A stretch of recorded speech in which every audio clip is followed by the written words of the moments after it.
સ્વામિનારાયણ હરે, સ્વામિનારાયણ હરે. સંવત 1876ના ફાગણવદી ચોથને દિવસ શ્રીજી મહારાજ શ્રી ગઢડા મધ્યે દાદા ખાચરના દરબારમાં ચોક વચ્ચે ઢોલિયા ઉપર વિરાજમાન હતા અને ધોળો ખેસ પહેર્યો હતો અને ધોળી ચાદર ઓઢી હતી અને માથે શ્વેત પાગ વિરાજમાન હતી અને તે ભાગને વિશે શ્વેત પુષ્પના હાર તથા શ્વેત પુષ્પના તોરા વિરાજમાન હતા ને પોતાના મુખારવિંદની આગળ મુનિ તથા દેશ દેશના હરિભક્તની સભા ભરાઈને બેઠી હતી.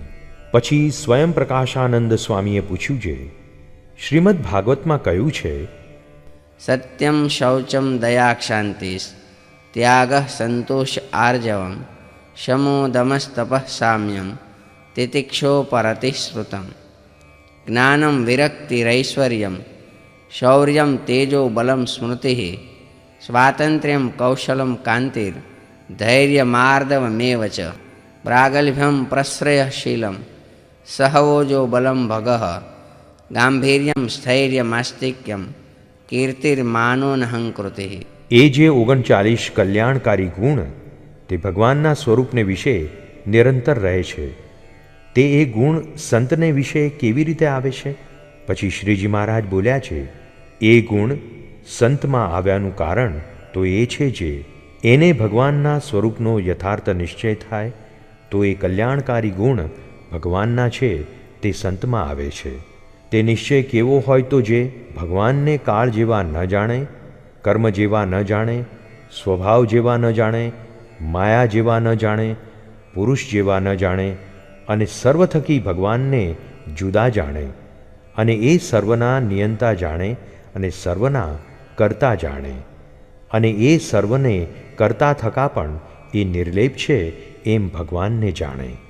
અને એવી રીતે જે પ્રત્યક્ષ ભગવાનના સ્વરૂપનો નિશ્ચય કર્યો છે તે કોઈ રીતે કરીને ડગે નહીં.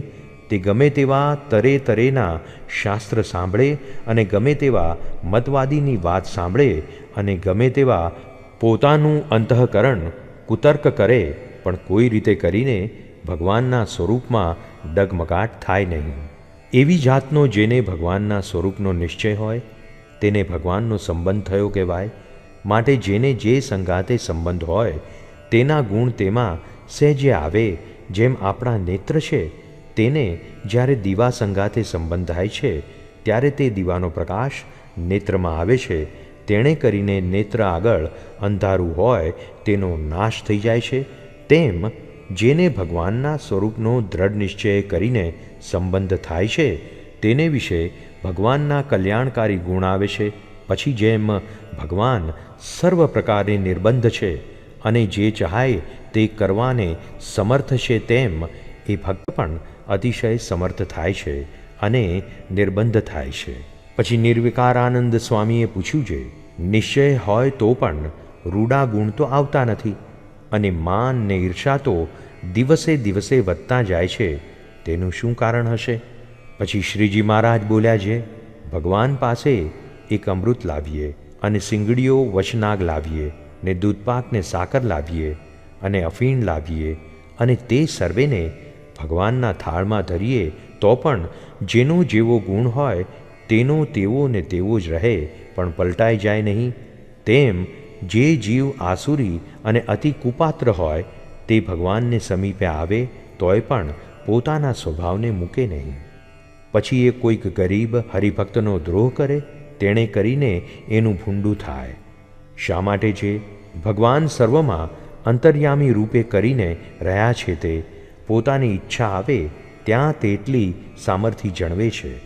માટે તે ભક્તને અપમાને કરીને તે ભગવાનનું અપમાન થાય છે, ત્યારે અપમાનના કરનારાનું અતિશય ભૂંડું થઈ જાય છે. જેમ હિરણ્યકશિપુ હતો, તેણે ત્રિલોકી પોતાને વશ કરી રાખી હતી, એવો બળવાન હતો. પણ તેણે જો પ્રહલાદજીનો દ્રોહ કર્યો તો ભગવાન સ્તંભમાંથી નૃસિંહ રૂપે પ્રગટ થઈને તે હિરણ્યકશિપુનો નાશ કરી નાખ્યો. એમ વિચારીને ભગવાનના ભક્ત હોય તેને અતિશય ગરીબપણું પકડવું, પણ કોઈનું અપમાન કરવું નહીં. કાજે ભગવાન તો ગરીબના અંતરને વિશે પણ વિરાજમાન રહ્યા છે. તે એ ગરીબના અપમાનના કરતલનું ભૂંડું કરી નાખે છે. એવું જાણીને કોઈ અલ્પજીવને પણ દુખવવો નહીં.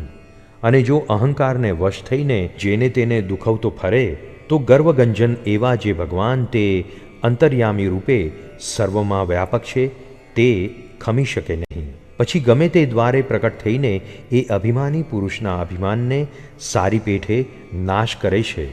તે માટે તે ભગવાનથી ડરીને જે સાધુ હોય તેને લેશ માત્ર અભિમાન રાખવું નહીં અને એક કીડી જેવા જીવને પણ દુખવવો નહીં.